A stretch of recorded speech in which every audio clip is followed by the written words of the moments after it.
Senator, you were considered a very moderate Democrat in your time. In fact, some analysis says today you might have even been a Republican. What do you think of the shutdown? And do you think these sides, the Democrats and the Republicans, as polarized as they are today, can come to an agreement without the president having to take emergency measures? Well, you know, when you come to an impasse, as it seems to be clearly an impasse, there are two kinds of impasses. One is where you can't afford to take yes for an answer because you like the issue more than you want the resolution of the issue. This is not like that. This is the type where when you make a promise in a campaign, you have to think about how you're going to keep the promise. You keep the promise by 100%. You try to redefine what your promise was or what the solution is. That's all in this wrapped up in this particular impasse, this particular clash between the titans, as I'm beginning to look at it. Either side could take yes for an answer, but neither side is going to give the other side a yes. So consequently, what you have is both sides are keeping track of the promise and whether it's fulfilled or not. Obviously, the supporters who voted for the president are watching, and that's his base. And he wants to keep his base happy by delivering on that promise or redefining it in some way. The media is following. They're taking notes, if you will. They're keeping score on whether or not that promise is kept.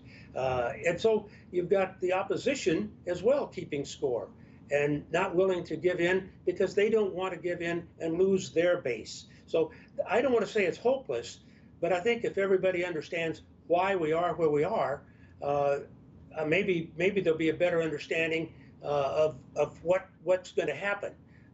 At some point, somebody's going to partially blink, and they're going to take credit. They're going to get credit for it, and they're going to get blamed for it. That's the way this works. Senator, let me get your take on something your old colleague across the aisle, Senator Lindsey Graham. Now, you frequently, as I said, you were a moderate. You voted many times alongside your Republican colleagues during your tenure in the Senate. I want to know if you would back Senator Graham up on this. Here's what he tweeted, quote, "Mr. President, the Democrats are not working with you. Declare emergency, build the wall now." Senator, your take on Senator Graham's comments. Well, that's the third thing that can happen. If you will, an extreme effort to try to keep the promise. Because sometimes you just work through and you get the impasse settled. There is no settlement to this impasse that I can see right now. So the president, to get outside of the parameters of this impasse, now is going to go to an extreme measure. That's the problem with making a promise that is difficult to keep, impossible to keep, unless you go to extreme measures. This is extreme. It's going to require litigation. People are going to be on both sides of the issue. There'll be those who say, well, it's worth it because it's about security, our country's security. There'll be others saying this is outside the norm. This is outside what's expected of a president, that this is not that kind of an emergency. It's not a war. It's not 9/11. And so I think that people are going to be more embroiled and more divided if the president does this. Now, if this is to satisfy his base, then perhaps he has to do it politically. Well, Senator, but he runs the risk of losing everybody else besides his base. Senator, you know, this was Lindsey Graham yesterday. Today, he's re-upping on his claim that he thinks the president needs to declare this emergency now. He said he had a meeting with President Trump this morning. This tweet came just a few moments ago. A thread of tweets here from Lindsey Graham again, following on what John said a few moments ago. It's clear to both of us that Democrats don't want to make this deal and will never support a border wall or barriers. They hate President Trump more than they want to fix problems, even problems they acknowledge to be real and serious in the past. Democrats will do everything in their power to stop President Trump in 2020. Now, you talked about the political nature of this. Is this really what it's about now at this point? It's about 2020, not about the current border, but the political aspect of this. Everybody seems to be using it as a wedge issue, looking ahead to the next presidential campaign already. Well, I hope he's not saying that the end justifies the means, because this is a political means, using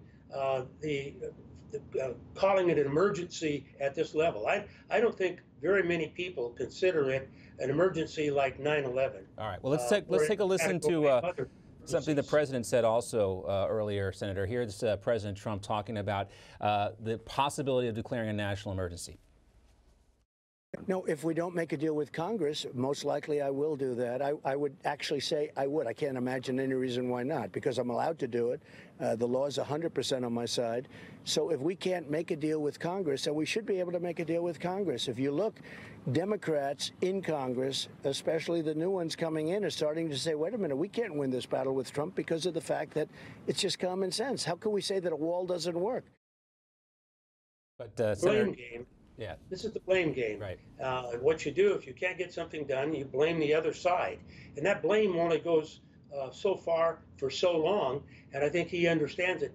Just blaming the other side doesn't get him out of the quagmire, out of the mess he's in on this. So now he's got to go to the extreme measure of calling something that is probably not by most people's determination an national emergency to find a way to solve it. And it's a political resolution of a problem that is triggered because of a promise made in the heat of a campaign.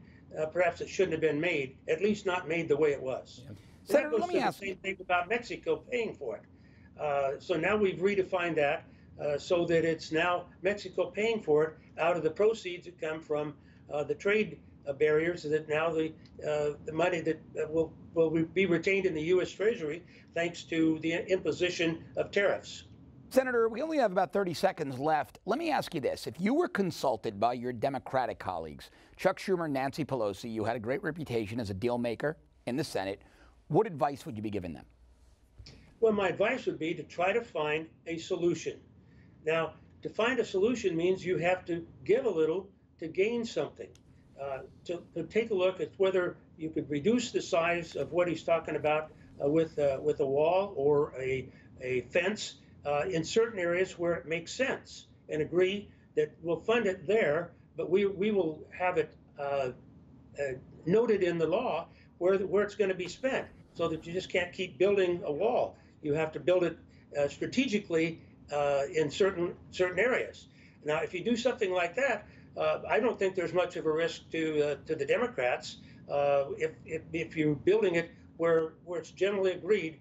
Yeah, a wall, a fence makes sense here for security purposes. All right, former Nebraska Senator and former Nebraska Governor as well, Ben Nelson. Thanks for your time today. Thanks, Senator. Thank you.